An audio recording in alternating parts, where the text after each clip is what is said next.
했습니다. 첫 번째는 우리의 허물과 죄로 죽었던 자들이다.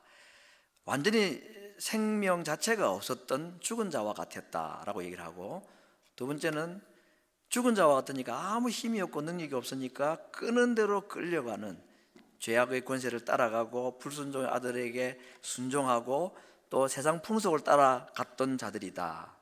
세 번째는 그 결과 우리는 하나님의 진노를 피할 수 없는 자들. 이 세 가지가 예수님을 알기 전에 우리의 영적인 실체라고 말을 하고 있고, 그러나 예수님을 통해서 우리가 다시 하나님의 자녀로 회복이 된 우리의 본질을 하나님의 걸작품, 이 걸작품이라는 단어는 그냥 해석의 의미입니다. 원래 의미는 그렇습니다. 2장 10절에 있는 하나님의 만드신 바다고 할 때 그것은 최고의 작품이라는 의미를 가지고 있습니다.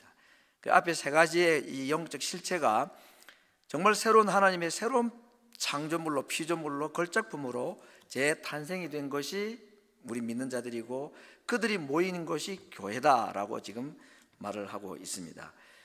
그러면서 이제 이렇게 새로 만들어진 하나님의 백성들에게는 또 세 가지의 새로운 관계가 있다고 말했습니다. 첫 번째는 남편과 아내의 관계, 두 번째는 부모와 자식의 관계, 세 번째는 주인과 종이라고 그랬는데 오늘로 말하면 고용주와 고용인의 관계, 이런 세 가지 관계가 있습니다. 아마 이건 믿는 사람이나 믿지 않는 사람이나 다 똑같이 이 땅을 살아갈 때 가지는 세 가지 관계입니다. 이 세 가지 관계가 뭐 전부라고 해도 과언이 아니죠. 이걸 잘하면 정말 행복한 삶을 살 수 있고 또 참 아름다운 뭐랄까요, 풍성함을 누리며 살아갈 수 있을 것이고, 그러지 않으면은 이 세 가지 관계가 깨어지면 정말 고통스럽고 힘들고 남도 다 힘든 삶을 살아갈 수밖에 없다 하는 것을 우리가 인정하지 않을 수가 없습니다. 그 세 가지 관계에 대해서 에베소서 5장 하반부부터 해서 6장 초반부까지 말씀했습니다. 아내들이여 자기 남편에게 복종하기를 주께 하듯 하라. 남편들아 아내 사랑하기를 그리스도께서 교회를 사랑하시고 위하여 자신을 주심과 같이 하라. 자녀들아 너희 부모를 주 안에서 순종하라. 아비들아 너희 자녀를 노엽게 하지 말고 오직 주의 교양과 훈계로 양육하라. 종들아 두려워하고 떨며 성실한 마음으로 육체의 상전에게 순종하기를 그리스도께 하듯 하라. 상전들아 너희도 저희에게 이와 같이, 앞에 있는 그리스도께 하던 것 같이 너희도 그리스도가 하듯. 그래서 이 세 가지 관계 속에서 주어진 각각의 사람들에게 있는 이 말들을 요약하면 주께 하듯 주가 하듯 이 단어로 요약될 수 있습니다. 우리가 주께 하듯 상대방에게 하고, 또 주님이 우리에게 하시듯 우리가 또 다른 사람에게 하는 것, 이것이 새로운 피조물로 지음받은 하나님의 작품, 하나님의 만드신 바로 구원받은 하나님의 백성들이 세 가지 관계 속에서 각각에게 주신 하나님의 말씀이라고 우리가 생각할 수가 있습니다. 이대로만 살면 얼마나 좋겠습니까? 참 어려운 주제들이기도 합니다. 오늘 우리가 보게 될 것은 6장 4절에 있는 부모에게 주신 말씀입니다. 자녀들에게 어떻게 할 것인가, 한 가지 하지 말 것과 한 가지 해야 될 것, 두 가지 명령이죠. 하나는 노엽게 하지 말라, 두 번째는 주의 교양과 훈계로 양육하라. 오늘 이 두 가지를 좀 차례차례 보고자 합니다. 먼저 자녀들을 노엽게 하지 말라. 이 노엽게 한다는 말이 뭐 구어체이긴 합니다만, 오늘 우리로 말하면은 뭐 자녀들 화나게 하지 말아라, 요즘 아이들 말하면 열받게 하지 말아라 그 말이고, 좀 더 고상한 표현을 하면 자녀들 마음에 상처 주지 말라 이 말입니다. 아니 자식을 키우다 보면은 뭐 상처를 주기도 하고 받기도 하지, 이거 상처를 주지 말라, 노엽게 하지 말라고 하면 너무 좀 엄격한 거 아닌가, 이게 뭐 가능하지도 않은데 왜 이런 말씀하시는가. 그렇지만 오늘 이것이 우리에게 왜 중요한가 하는 것을 생각을 해보고자 합니다. 오늘 우리가 상처라는 주제를 다루기 전에 먼저 죄에 대한 얘기를 좀 이해를 해야 이 상처 이야기가 어느 정도로 우리에게 심각한가 하는 것을 알 수가 있습니다. 우리가 예수님 믿고 구원받은 중생한 그리스도인, 영생을 받았다, 구원받았다고 말할 때 우리를 죄로부터 우리가 해방을 받은 자라고 말하죠. 새로운 피조물이라고 말을 했습니다. 그런데 구원받은 이후에 우리가 죄를 지으면 그 죄는 우리에게 어떤 영향을 줄까?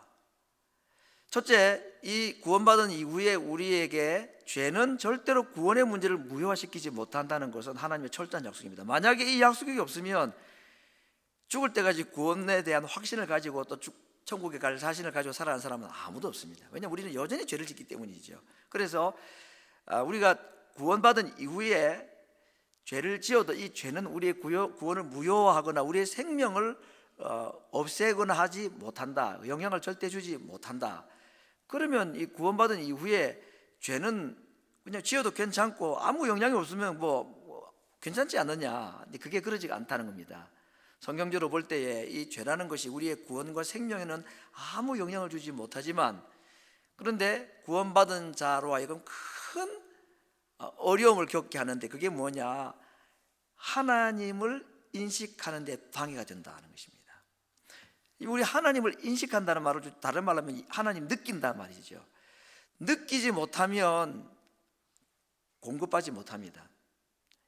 포도나무 가지 비유에서도 말씀하신 것이 내 안에 거하라 할 때 바로 예수님을 느끼고 예수님의 가까이 계심을 이렇게 체험해야지만이 그분으로부터는 좋은 영향을 공급받고 좋은 혜택을 얻을 수가 있는데, 내 안에 계신 예수님임에도 불구하고, 그리고 영원히 떠나지 않는다고 말씀했음에도 불구하고 내 속에 계신 예수님을 내가 인식을 못한다, 내 속에 예수님이 계시다는 것을 내가 느끼지 못하고 살아간다. 왜 그럴까요? 죄 때문이라는 것입니다.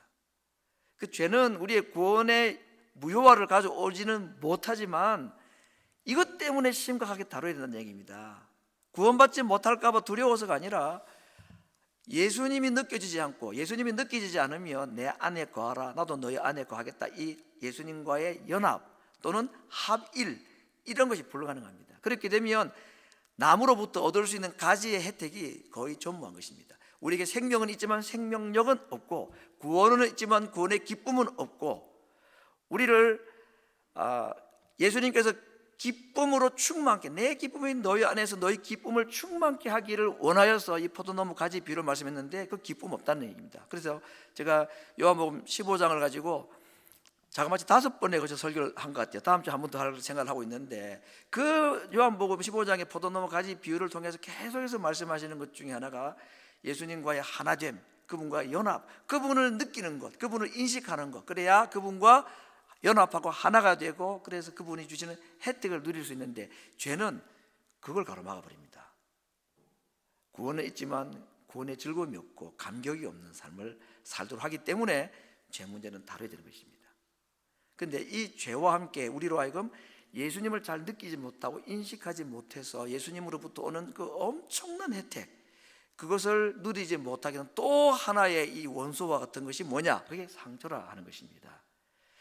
이건 이제 성경의 다른 구절을 가지고도 볼 수도 있고, 또 여러 상황을 우리 보면 이 죄만큼이나 상처 문제는 참 심각하다는 걸 우리가 인정할 수밖에 없습니다. 그래서 상처의 유형을 그냥 A형, B형 이렇게 두 가지로 나눠보는데, 이해하기 쉽도록 한 것이기도 하고, 굳이 이제 말을 하자 그러면 영어 스펠링을 그 앞에 앞자를 이제 따서 한 것입니다. A형은 absence, 없는 거죠. 뭐가 없어서? 사랑을 받지 못해서, 사랑을 공급받지 못해서 오는 상처, 결핍의 상처이죠. 여러분, 어린 아기들은 엄마 유아 때 엄마의 사랑, 아니 엄마가 필요하죠. 배 안에서는 모태가 필요하고, 모태에서 출생한 이후에는 엄마의 또 다른 이 젖줄이라는 것이 필요하고, 그래서 엄마의 품에 계속 있어야 되고, 엄마로부터 충분히 사랑과 또 영양의 공급이 있어야 되는데, 그것이 잘 안 되면 배가 고프다든지 젖을 제대로 못 먹어서, 그래서 뭐 쌀뜨물 먹고 자랐다느니 뭐 이웃 젖동량 했다니, 그런 얘기들은 다 옛날에 흔히 있었던 이야기들인데, 아무튼 이런 받아야 될 마땅한 상처의 사랑의 분량이 채워지지 않을 때에 오는 결핍이 상처가 된다. 그렇게 되면 어떻게 된다고요? 하나님의 사랑, 하나님을 느끼는 데 방해된다. 아니, 부모 사랑 못 받은 것이 왜 하나님 사랑 못 받는데 방해되는가? 상처가 그렇게 역할을 하고, 사탄은 그 상처를 그렇게 이용해서 엉뚱하게 반응하게 한다는 데 문제가 있습니다. 이보다 심각한 것은 두 번째 B형 상처, badness라고 이런 붙여봅니다. 뭘까요? 학대입니다. 우리 흔히 말하는 트라우마라는 거죠. 예를 들면 술주정하는 아버지가 밤마다 술을 마시고 들어와서 잠자는 애들을 깨워가지고 뭐 혼을 내고 때리고, 이런 경험들이 있다든지, 또는 어릴 때 부모님을 너무 일찍 여여가지고 홀로 되었다든지, 뭐 이런 여러 가지 상처들이 죄와 함께 우리로 하여금 구원에 대해서는 문제가 되지 않고 오히려 이런 것들은 우리에게 더 하나님을 만나게 하고 구원의 길에 가까이 가게 하는 역할도 하기도 할 정도입니다. 그런데 이걸 덮어두고 해결하지 않으면은 구원받은 우리들이 그 다음에 계속 이 땅에서 누리게 되는 그 풍성한 삶을 경험하는데 방해가 되는 것입니다. 왜냐하면 이런 것들이 하나님을 잘 인식을 못하게 만들기 때문이다. 그래서 이건 해결해야 된다. 죄는 하나님의 자백해야 되는 것이고 상처는 치유를 받아야 된다. 그래야 구원뿐 아니라 구원 이후에 주시고자 하는 그 구원의 풍성함을 우리가 누릴 수 있기 때문이다 하는 것입니다. 이제 오늘 이 상처의 문제를 가지고 좀 이제 우리가 생각할 것은 그 다음 단계입니다. 우리가 뭔가 부족해가 상처가 생기고 나면 그 다음에 나타나는 현상들이 욕망이다. 이건 이제 성경 여러 가지 구절을 통해서도 알 수 있고 또 심리학자들이나 상담학자들이 하는 얘기들입니다. 그래서 그냥 그대로 우리가 좋게 생각하고 받아들여보고 적용을 해볼까 하는 것입니다. 상처가 욕망이 되고 나면 이 욕망은 두 가지로 우리를 가게 합니다. 첫 번째는 자충성이라는 것을 가게 한다. 이 자충성, 스스로 충족할 수 있다는 본성, 그런 것이죠. 내 문제는 내가 해결할 수 있어. 내가 부족한 건 내가 채울 수 있고 이 부족한 것은 내가 어떻게 해서든 해결해야 되겠다는, 어떻게 보면 독립심 또는 촉매제가 되기도 하지만 이게 자충성이라는 것이 결코 좋지가 않습니다. 아니 뭐 그렇게 열심히 인생을 살아보겠다는 의지를 가지게 해주면 좋은 거 아니냐, 뭐 어떻게 해서든지 성공하고 그 문제를 해결하면 좋은 거 아니냐. 뭐 안 좋다고 볼 수는 없겠지만 이게 어떤 이면에 문제가 있느냐 하면, 여러분 하나님 없이 인생이 뭔가 이루기가 쉽지도 않지만 이루었다고 합시다. 안 믿는 사람들은 그렇게 하지요. 믿는 사람들도 가난도 극복하고 또 뭐 자기가 타고난 신분들도 어떻게 참 옛날 같으면은 종의 신분에서 그 종의 신분을 벗어나고 이런 문제들을 해결할 수가 있는 자수성가, 흔히 자수성가했다 하는 거. 그 이면에는 하나님이 없이 이 은혜와 믿음으로 이 문제를 해결하지 않고 내 스스로 내 노력으로 하는 것에 대해서 예레미야 2장 13절은 그것을 밑이 터진 웅덩이라고 표현을 했습니다. 우리로 말하면 밑 빠진 독이죠. 독도 있고 물도 있는데 밑이 빠진 독에다가 아무리 물을 부어본들 만족이 없는 것입니다. 전능하신 하나님, 무에서 유를 창조하신 하나님, 모든 것을 하실 수 있는 하나님이 딱 한 가지 하지 못하는 것이 있다고 할 수 있습니다. 끊임없는 인간의 욕망을 채워주는 것은 하나님도 못하십니다. 그래서 에덴 동산에서 아담 하와가 만족 못하고 모든 걸 다 가지고 있음에도 불구하고 만족 못했죠. 하나님이 그들의 욕망을, 인간의 욕망을 못 채워줍니다. 그렇기 때문에 내가 뭔가 할 수 있다고 생각하는 것 자체는 하나님을 의지하지 않고, 그래서 뭔가 이루었다고 하면 교만하게 되고 다른 사람을 학대하거나 다른 사람을 무시할 수가 있습니다. 다 그렇다는 건 아니지만, 그리고 만약에 그 목표를 향해 달려가는데 많은 사람의 경우에는 목표에 이르지 못하죠.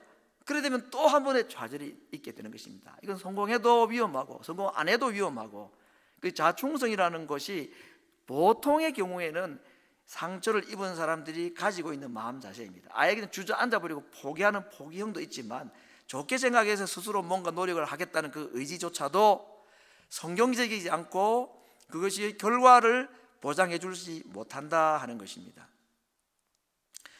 그러나 우리에게 정말 이제 두 번째 문제는 뭐냐면, 이 대체물이라는 것이 욕망을 가진 자, 욕망이라는 게 뭐였습니까? 상처, 받아야 될 사랑을 받지 못하고 오히려 학대를 받아서 마음이 텅 비어 있는 그 공간에 욕망이라는 것이 채워지는데, 그 욕망이 오는 두 번째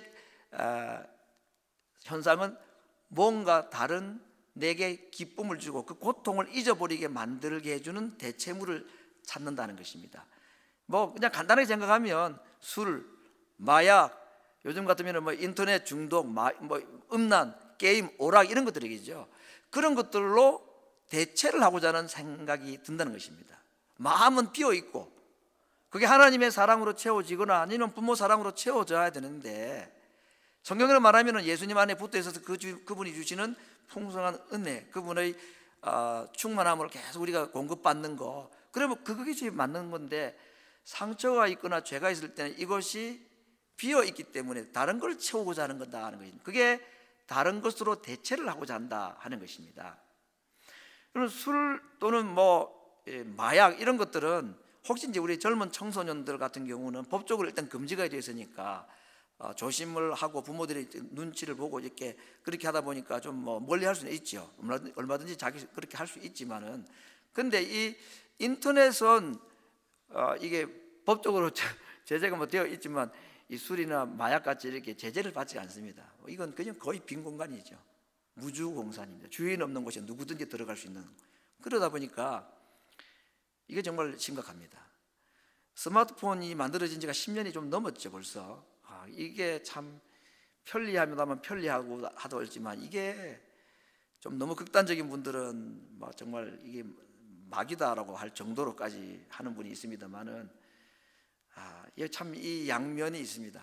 이거에 이제는 지금 엄청난 이 중독 매체가 되어버린 것입니다. 합법적으로. 그래서 한번 이 스마트폰이라는 게 만들어지기 전만 해도 부모들이 자녀들 컴퓨터 중독 또는 인터넷 중독에 빠지지 않도록 하기 위해서 뭐 별별 방법을 다 강구해 봅니다. 제일 쉽게 했던 것, 그 랩탑 말고 데스크탑 같은 것은 거실에다가 딱 갖다 놓습니다. 그렇죠? 해보신 분 계십니까 혹시?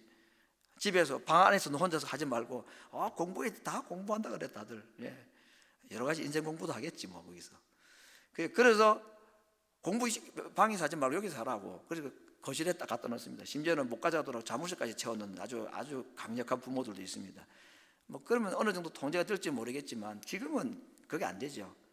뭐 내 안에 손 안에 다 있으니까. 그래서 이 두 번째 대체물 중독이라는 이 상처로 인한 욕망의 대체 자리에 이것은 정말 대책이 없습니다. 방법이 없습니다. 그래서 뭐 그 음란물 접근하지 못하는 하는 앱을 깔아보기도 하고 하루에 2시간만 해라 약속도 해보고 각서도 써보고 했는데 되던가요? 잘 안 되죠. 왜 안 되는지 아십니까? 이 대체물들은 중독으로 이끌어갈 정도의 강력한 짜릿함이 있기 때문입니다. 이게 그냥 심리적인 문제가 아니라 호르몬 문제라니까요. 사춘기 청소년들이 왜 반항을 합니까? 호르몬이 역사하기 때문이잖아요. 어떻게 어떻게 막습니까? 호르몬을 어떻게 잠재울 수 있습니까? 그걸. 그러니까 이 대체물 중독도 마찬가지인 것입니다. 호르몬이 분비가 아니고 도파민인가는 그게 나오니까 그 짜릿함은 그 순간에 그 쾌락이 모든 걸 잊어버리게 만들고, 그건 한 번, 두 번으로 끝나지 않고 계속해서 찾게 만드는 것이 문제인 거예요. 그래서 중독으로 가게 되는 거죠. 근데 이 소위 이제 이 대체물로 인한 중독이 정말로 위험한 것은 단순한 중독 증상으로만 끝나는 것이 아니라는 겁니다. 오늘 제가 이제 우리 요즘에 많이 들어보는 말 중에 전두엽이라는 말 들어보셨죠? 뇌의 구조가 여러 가지 구조부로 되어 있는데 제가 인터넷 찾아보니까 이 전두엽이 이렇게 생겼다고 합니다. 다음 그림을 보여주시기 바랍니다. 방송실. 이제 제일 앞에 있는 이 뇌의 앞쪽 부분을 전두엽이라 그래요. 제가 지금 노란 글씨로 인용한 것은 위키 백과사전이죠. 인터넷에 요즘 백과사전들이 나오는데 거기서 그대로 카피를 했습니다. 전두엽은 추리, 계획, 운동, 감정, 문제 해결에 관여한다. 특히 전두엽의 앞쪽 부위에 위치한 전두피질에서는 기억력, 사고력 등의 고등 행동을 관장하며 다른 연합 영역으로부터 들어오는 정보를 조정하고 행동을 조절한다. 어려운 말이라도 무슨 말인지 다 이해될 만한 거죠. 쉽게 말하면 굉장히 중요하다 말이죠. 우리 뇌 중에서 가장 중요한 부분이 이 전두엽이라는 것입니다. 이게 손상을 받는다고 합니다. 이건 뭐 과학적으로 증명이 된 이야기니까. 그래서 제가 전두엽 얘기 듣기 전에는 그런 얘기를 들어봤습니다. 어떻게 하면 아이들로 하여금 이 인터넷이나 스마트폰이나 스마트폰 있기 전에는 컴퓨터로부터 좀 보호를 해볼까 해가지고 얻은 좋은 정보 중에 하나가, 이게 이 전자파 같은 게 자꾸 들어오게 되면 버블 브레인, 이 뇌가 거품처럼 버블처럼 된다. 스폰지처럼 퍼석퍼석해가지고. 그런데 이게 이제 저 말 같아요. 그래서 그걸 가지고 이제 써먹어봤습니다. 애들한테. 야, 이 버블 브레인 되고 싶으냐? 그러면 애들이 아니라 그래요. 근데 여러분, 이 짜릿함이 주는 유혹은 버블 브레인도 불사하게 만들어 버리더라고 아이들이. 뭐 된다는 걸 내가 본 적도 없고, 돼봤자 뭐 얼마나 되겠나. 다른 애도 다 하는데. 그러면 다 그냥 그 약효가 다 떨어져 버리더라고요. 전도 얘기를 해도 마찬가지입니다. 기억력 같은 거 이런 거 다 사고를 망가뜨리니까 그렇게 하지 말라고 해도 처음에는 뭐 조심하겠죠. 근데 아는 것이 모르는 것보다 나을 수 있습니다. 그런데 자기 절제를 못해 저건. 왜냐하면 이 짜릿함이라는 이 감정이 주는, 이 감각이 주는 것은 어떤 좋은 것도 다 상쇄시키고도 말기 때문에 그래서 무서운 거라고 하는 거죠. 저걸 이제 억지로 막 약물이나 호르몬을 억지로 해가지고 만드는 그게 이제 그런 뭐 법으로 금지되어 있는 그런 죄를 범하는 그런 것들이 아닙니까? 근데 지금 인터넷, 스마트폰이 무슨 법으로 금지가 되어 있고 뭐 그럽니까? 그냥 얼마든지 할 수 있는. 그래서 오늘 이 시대는 나중에 우리가 주의 교양과 훈계로 양육하자 할 때 세 번째 가르쳐야 될 내용에 대해 말씀이 있긴 합니다만은 이 세상이 어떻게 돌아가는가, 뭐 세상 돌아간다는 얘기가 정치, 경제 이런 게 아니라 지금 이 공중의 권세 잡은 자가 사탄이 이 세상에 하나님 믿는 백성들조차도 어떻게 하면 종노릇 하게 할까, 이 일에 혈안이 되어 있고 여기에 알게 모르게 몰라도 하고 알아도 하고 거기에 이용당하는 이 세대의 소위 이 매스 미디어의 이 파워라는 게 이걸 지금 쓰나미보다 더 강력해가지고 이거 스탑을 못 시키는 것입니다. 이게 지금 우리가 살아가는 현실이라는 것입니다. 그래서 상처로 인해서 생긴 이 욕망이 우리로 하여금 이 대체물을 찾게 하고 또 내 속에 이 세상의 쾌락으로 채우고자 하는 이런 유혹들을 우리 자녀들이 고스란히 받고 살아간다는 것을 생각할 때에 부모로서 정말 얼마나 중요한 역할을 해야 될 것인가 하는 것을 오늘 한번 생각을 해보고자 하는 것입니다. 이 중독에 관해서 우리 부모들이 정말 심각하게 한번 생각을 하고 할 수 있는 방법이 사실 별로 없기도 합니다. 통제는 안 되는 것입니다. 통제는 정말 안 되고 할 수 있는 것은 성경적으로 말하면 그 아이들의 빈 공간, 그렇죠, A형 상처 또는 받은 학대로 인한 상처, 이런 것들을 일단 해결하고 도와주도록 하는 것이 부모가 해야 될 일입니다. 그러기 위해서는 그걸 내가 알아야 되고 그걸 내가 먼저 경험하는 것이 정말 중요하겠죠. 그래서 그들을 도와주는 것이 부모가 할 수 있는 어쩌면 유일한 것입니다. 그래서 오늘 이 부분에 대한 얘기를 마지막 결론적으로 좀 드리고자 합니다. 두 번째 오늘 생각할 것은 주의 교양과 훈계로 양육하라 하는 것인데, 이건 제가 좀 간단하게 말씀을 드리고자 합니다. 자, 주의 교양과 훈계로 가르쳐라 말 아니겠습니까? 그래서 뭘 가르칠 것인가? 부모로서 자식들을 뭘 가르칠 것인가? 영적인 부모로서 하는 것입니다. 세 가지를 가르치겠다. 첫 번째, 하나님을 가르쳐라. 하나님이 누군지를, 하나님이 어떤 분인지를, 하나님이 어떤 분인지를 어떻게 가르칠 수 있는가? 율법으로 가르칠 수도 있고 복음으로 가르칠 수도 있습니다. 율법으로 가르치는 건 이런 것입니다. 큐티해, 성경 읽어, 기도했어, 이렇게 하는 거. 훈련이라는 명분으로 그렇게 저도 많이 해봤습니다. 근데 이 아이들이 잘 받아들이고 하면 되는데 이게 나중에는 거부감이 생기되면 정말 어쩌면 사무엘, 홈리와 비나서 같이 이 누구죠? 그 엘리 제사장의 아들처럼 이렇게 될 수도 있죠. 그래서 하나님에 대해서 율법이 아닌 복음으로 가르쳐야 된다. 그 다르게 말하면 하나님이 사랑이라는 것을 가르쳐야 되는 것입니다. 하나님은 사랑이시다는 말도 필요하지만 하나님이 어떻게 사랑이신가 하는 것을 성경의 이야기를 가지고, 성경의 많은 이야기를 가운데 벌하시고 꾸지람하고 혼내는 하나님 얘기가 많이 나오는데 그 이야기의 진짜 이야기는 하나님의 용서와 사랑이죠. 그럼에도 불구하고 용서하시고 사랑하셨다는 게 성경의 많은 진노와 형벌의 이야기, 노아 방주도 마찬가지고 소돔 고모라 멸망도 마찬가지고 다 멸망 이야기의 중요한 가르침은 사랑으로 그들을 용서하시고 구원하시는 이야기 아닙니까? 그 멸망 이야기의 하이라이트가 아들의 멸망이죠. 예수님의 죽으심 아닙니까? 자기 아들을 죽이시면서까지 우리를 사랑하셨다는 것이 복음입니다. 하나님에 대해서 하나님은 사랑이시다는 것, 이 이야기를 아이들에게 정말로 이야기해 줄 수 있어야 되고, 더 좋은 건 내가 그 하나님의 사랑을 깨달아서 그 하나님을 내가 얘기해 주는 것, 이게 부모로서 해야 될 일이고 또 할 수 있는 어쩌면 가장 중요한 일이 이것이다 하는 것을 우리가 생각을 해야 됩니다. 유년기와 청소년기를 지날 때까지, 다시 말해 우리 아이들이 대학을 가기 위해서 독립을 하기 전까지요, 하나님은 사랑이라는 사실을 아이들이 깊이 있게 체험하고 깨닫게 하는 것을 부모로서는 어떤 목표로 삼을 필요가 있습니다. 하나님 앞에 사생 결단하고 하나님, 이 아이가 18세 되어서 내일 곁을 떠나기 전에 하나님이 사랑이라는 사실을 믿고 깨닫고 경험하게 해달라고. 어떻게 해야지 아이들이 하나님의 사랑을 경험할 수 있을까요? 용서하시는 은혜를 이들이 깨달아야 되는 것입니다. 죄 용서하시는, 아이들은 죄가 없나요? 그 죄 문제를 어떻게 다뤄야 되는가? 하나님은 나의 죄를 용서하신다는 사실을 이 아이들이 깨닫게 되면 괜찮습니다. 뭐 좀 부모 마음에 안 들고 공부도 제대로 안 하고 놀고 반항하고 스마트폰 게임이나 하고 있어도 하나님이 사랑이라는 사실을 부족하지만 나를 통해서 아이들이 깨달았다면 그래도 저는 안심해도 된다고 생각합니다. 더 이상이면 더 좋지만. 두 번째, 내가 누구인지를 아이들에게 가르쳐줍니다. 다시 말해 사람이 누구인가.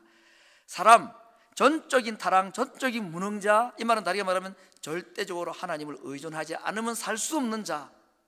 다르게 말하면 나는 타락하고 무능하고 죄인이기 때문에, 다르게 말하면 회복이 필요한 자. 오늘 이것입니다. 이 나라는 깨달음은 다른 것이 아니고 나는 회복이 필요한 자다.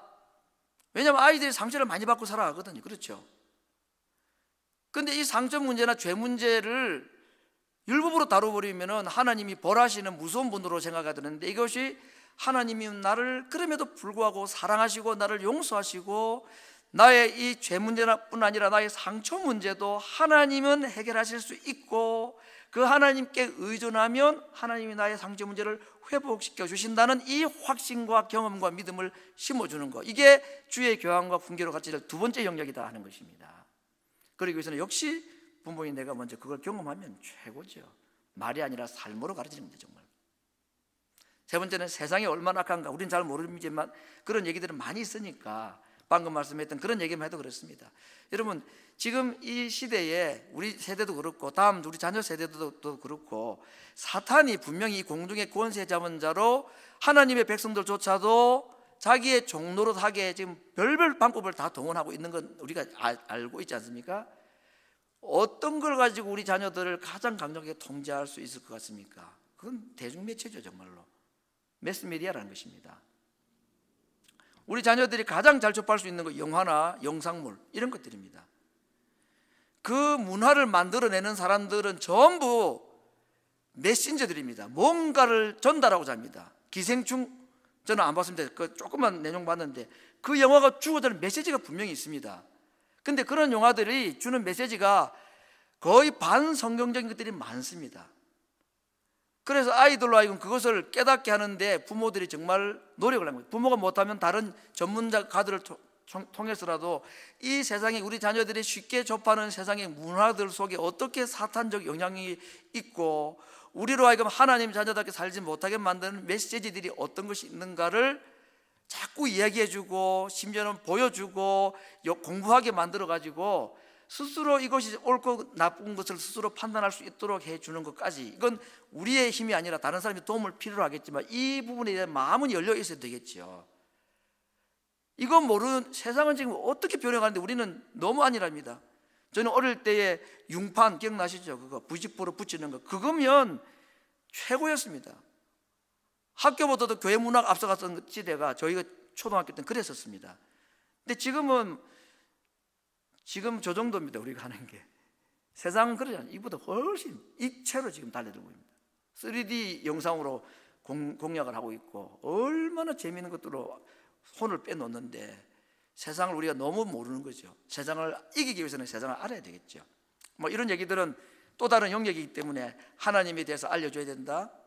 내가 누구인지를, 그리고 세상이 어떤가를 아는 것이 필요하다. 이걸 가르쳐야 된다. 두 번째는 어떻게 주의 교양과 훈계를 양용할까요? 그냥 간단한 얘기입니다. 삶으로 보여줘야 됩니다. 우리 부모인 우리들의 삶의 이야기를 가장 다르게 말하면 성품입니다. 오늘 마지막 기도할 제목입니다만은 자녀들에게 비친 나의 모습, 부모의 성품은 어떤 모습일까? 뭐 사랑하고 자비로고 인자한 모습도 있겠지만 또 다른 부정적인 것들이 있죠. 이런 것들이 아이들에게 상처가 될 수가 있기 때문에 그렇게 삶에 사실은 부모가 바르게 서 있는 게 얼마나 중요한가. 가장 강력하게 영향을 주는 건 부모죠. 틀림없습니다. 좋은 영향이든 나쁜 영향이든 부모 영향이 어리면 어릴수록 그게 거의 전부라고 해도 과언이 아닙니다. 그중에 우리가 부모로서의 삶과 성품, 그 성품이 아이들에게 전달될 때에 집 나간 당자도 그 아버지 기억하고 온 거 아닙니까? 아버지 집에 뭐 음식 먹고 온 게 아니죠. 아버지가 그 아들을 오게 한 것이죠. 세 번째, 우리가 너무나 잘 아는 주제입니다만은 평범하지만 이거만큼 중요한 게 없습니다. 기도입니다. 기도가 우리 자녀들을 하나님으로부터 직접 양육받게 한다 하는 이 이야기들은 성경 이야기든 뭐 주변 이야기들이 많지요. 성 어거스틴의 어머니 모니카의 기도 이야기는 뭐 너무나 유명한 이야기고, 그래서 귀에 따갑도록 듣는 말씀이지만 오늘 어린이 주일, 우리 자녀들을 생각하는 이 주일날 한번 이 주제 다시 한번 생각을 해봐야 되겠습니다. 몰라서도 못하지만 알아도 못하기 때문에 또 다시 한번 강조를 하고 하는 것입니다. 기도하는 자녀는 절대로 망하지 않는다. 기도하는 자의 자식은 절대로 망하지 않는다. 왜 그럴까요? 기도하면 하나님이 일하시기 때문입니다. 선교사님들이 가장 좋아하는 문구 중에 하나가 아닙니까? 사람이 일하면 사람이 일하지만 사람이 기도하면 하나님이 일하신다. 기도는 내가 할 일을 하나님이 대신 하게 하는 통로입니다. 그렇기 때문에 자식들을 위해서 그냥 자식 사랑 안 하는 부모가 어디에 있습니까? 고슴도치도 자식을 사랑하는데, 근데 우리가 자식 사랑한다는 것이 무엇으로 증명이 돼야 거짓이 아니냐? 정말 내 목숨을 걸 정도로 자식을 위해서 간절하게 기도하고 절망하지 않고 실망하지 아니하고 하나님이 저 아이야 참 아버지이심을 알고 나는 정말 할 수 없고 나는 성품도 옳지도 못하고 나는 제대로 자식에게 보여준 것도 없고, 그렇지만 하나님이 이 아이의 부모가 된다는 사실을 알고 그 하나님께 아이들을 계속해서 맡기는 기도를 끊임없이 하는 것. 제가 말씀 묵상을 한 것을 제가 컴퓨터에 다 저장을 해놓았습니다. 제가 보니까 뭐 2014년, 13년 이때부터 적어서 기록을 남긴 것 같아요. 지금 사무엘상을 보고 있는데 얼마 전에 사무엘상 7장에 법궤가 빼앗겼다가 다시 돌아왔을 때에 베세메스 사람들이 법궤 안을 들여보다가 뭐 수십 명이 죽게 되어가지고 그 법궤를 다른 데로 옮기죠. 기랴 여아림인 것으로 옮겨버립니다. 애물단지다 싶어가지고. 그런데 그 법궤를 20년 만에 이스라엘 백성이 다시 찾는 얘기가 나옵니다. 여호와를 사모했다. 하나님께서 그들에게 사모하는 마음을 주셨죠. 그래서 그 법궤를 다시 실로로 가져오는 장면 이야기가 나옵니다. 2014년도에 제가 그 묵상했던 본문을 기록으로 남긴 기도문을 제가 읽어봤습니다. 7년 전의 기도문이죠. 그때 그런 제목이 있더라고요. 하나님, 저도 000을 위해서, 이 000은 제가 비밀로 합니다만 아무는 아시겠지만 000을 위해서 제가 20년 기도하겠습니다 그랬어요. 20년 기도하면 하나님 돌아오게 하시겠습니까? 그러면 20년 기도하겠습니다 그랬어요. 그 기도를 물론 그전부터 했지만 2014년도 그 기도문을 하고 난 뒤에 3년 만에 돌아왔습니다. 더 걸릴 수도 있습니다만은 확실한 것은 기도하는 부모는 절대로 하나님께서 그 자식을 망하게 하는 법이 없다는 것은 만고불변의 진리이고 천지가 변해도 변하지 않는 하나님의 약속임을 믿으시기를 바랍니다. 그것도 그냥 기도가 아니라 정말로 하나님 앞에 이것밖에 없기 때문에, 자식 살리는 것이 이거 방법밖에 없다 그러면 그거 안 할 부모가 누가 있습니까? 돈이 얼마든 던지지 간에 옛날 부모들은 자기의 허벅지 살을 베어서라도 부모도 살리고 자식도 살려보겠다는 것이 사랑 이야기들인데, 기도해야지 자식이 산다라는 이 말씀이 진리라면 기도를 얼마나 할 것이며 그 기도하기를 결심하는 부모가 아닌 사람이 누가 있겠습니까? 하나님께서 우리에게 주신 정말 소중한 자녀들, 우리의 자녀이기 전에 하나님의 자녀들인데 이들에게 가르칠 거 가르치고 내가 보여줄 거 바로 보여주고 내가 그 아이들을 위해서 다른 것은 몰라도 정말로 기도하기를 쉬지 않겠다는 그 다짐을 오늘 어린이 주일을 맞이해서 예배드리는 우리 부모님들께 모두에게 있기를 정말 간절히 바랍니다. 그래서 이것이 진실이었다는 것, 진리였다는 사실을 우리 자녀들이 기도하는 부모님들을 통해서 기도가 자식 양육에 정말로 가장 중요한 것이라는 것을 그 아이들이 우리 부모를 통해서 배운다면 이보다 강력한 가르침이 어디에 있겠습니까? 오늘 아침에 우리가 세 가지 제가 기도 제목을 드리며 오늘 설교를 마감을 하고자 합니다. 이미 결혼하고 자식들이 장성해서 결혼한 부모도 있고 아직도 어린 자녀를 둔 부모들도 여기에 계십니다만은, 첫 번째, 우리에게도 부모가 다 있었기 때문에 내가 어릴 때부터 자라온 지금까지 이 세상에 지금 안 계신 부모님도 계시고 아직 살아계신 부모님도 계시지만, 부모님이 나를 위해서 했다고 하지만 나도 생각해 보니 자식으로서는 그때 참 상처가 됐던 거, 아버지로부터 받은 마음의 상처들이 있으면 한번 떠올려 볼 수 있기를 바랍니다. 언어적으로 폭력을 당하기도 하고 감정을 몰라주고 나를 막 감정적으로 학대를 하고 심지어는 폭력으로 우리를 힘들게 했던 그 아버지, 도무지 이해할 수 없는, 어떻게 부모가 저럴 수 있을까? 그래서 용서할 수 없었던 그 육신의 부모님들, 이미 이 세상을 떠난 분이라 할지라도 이 시간에 죄와 함께 우리가 다뤄야 될 상처입니다. 그래야 하나님을 인식하기 때문에 그렇습니다. 그래서 이 시간에 첫 번째로는 하나님, 내가 육신의 부모님으로부터 받은 사랑도 있지만 상처도 있습니다. 이미 지나간 이야기고 내가 이미 성인이 되었으니 그냥 없는 것처럼 할 수 있지만, 그런데 이것을 오늘 다루고 해결해야지. 그래서 하나님을 내가 더 인식할 수 있다고 한다면 하나님, 이 상처 씻어주시기를 원합니다. 혹시 정말로 용서할 수 없는 부모의 행동이 있었다면 이 시간에 하나님 주시는 힘으로 그 부모님 용서할 수 있는 힘을 달라고 함께 기도할 수 있기를 바랍니다. 두 번째는, 부모가 된 우리로서 우리에게 주신 자녀들에게 내가 원하든 원하지 아니하든 자식 사랑한다는 이유 하나 때문에 했던 말이고 행동이었지만 이것이 그 아이들에게 상처가 되었고 또 될 수 있었다는 생각을 하면, 내가 인식하는 준 상처도 있는데 우리 부모가 기억하지 못하고 인식하지 못한 아이들이 일방적으로 받은 상처들이 왜 없겠습니까? 이것 우리가 하나님 앞에 기도하고 회개해야 될 것입니다. 하나님, 부모로서 자식 사랑한다는 마음으로 하긴 했는데 이것은 그때 아무리 생각해도 그 아이에게 큰 상처가 된 것 같습니다. 내가 기억하지도 못하고 인식하지도 못하는 자녀가 나로부터 받은 상처가 있으면 이 시간 내 자녀들의 상처 입은 그 마음을 주님만이 치료하실 수 있으니 치료하여 주시기를 원합니다 라고 기도하기를 원합니다. 세 번째는, 우리도 자식으로부터 받은 상처가 있다면 있습니다. 준 상처에 비하면 아무것도 아니지만 그래도 자식이 나에게 왜 그렇게 행동할까? 나는 나름대로 사랑한다고 하는데, 나도 힘든데, 나름대로 도와주고 그래서 너 잘 되라고 그렇게 잔소리도 하는데 그걸 못 받아들이고 반항을 하고 그렇게 하는 것이 적지 않게 상처가 된 일들이 왜 없겠습니까? 자식 때문에 울어보지 않은 부모가 어디에 있습니까? 한 가지 확실한 것은, 자식으로부터 I hate you 라는 말을 안 들어보신 분은 다음 주에 감상금을 꼭 하시기를 권해드립니다. 말로 하기도 하고 말 안 해도 합니다. 저는 우리 이름은 얘기 안 하고 우리 그 친구, 그 아이가 I hate you라고는 안 했습니다. 저보고. 그만해도 감사한데, 근데 자기가 목사의 아들인 것을 I hate 한다 하더라고요. 근데 나중에는 자기 스스로 말했습니다. 내가 목사 아들인 게 너무 감사하다고.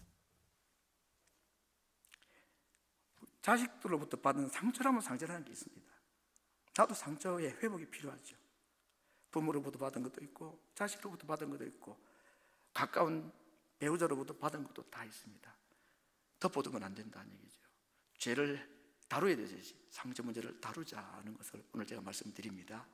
이 시간 우리가 같이 한번 눈을 감고, 말씀을 우리가 다 기억을 하지는 않아도 이 상처라는 주제를 가지고 내 자녀를 노엽게 하지 말아라, 상처 주지 말아라 하는 이 말씀의 의미가 나와 관련된 주변 사람들과 위로, 부모, 옆으로 내 배우자, 밑으로 내 자녀 관계 속에서 있어왔던 것을 고백하고, 하나님만이 치료하실 수 있습니다. 하나님은 능히 치료하실 수 있습니다. 이 시간 우리의 마음에 있는 그 아픔들을 과거로부터 지금까지 하나님께 내어놓고 하나님의 치유의 손길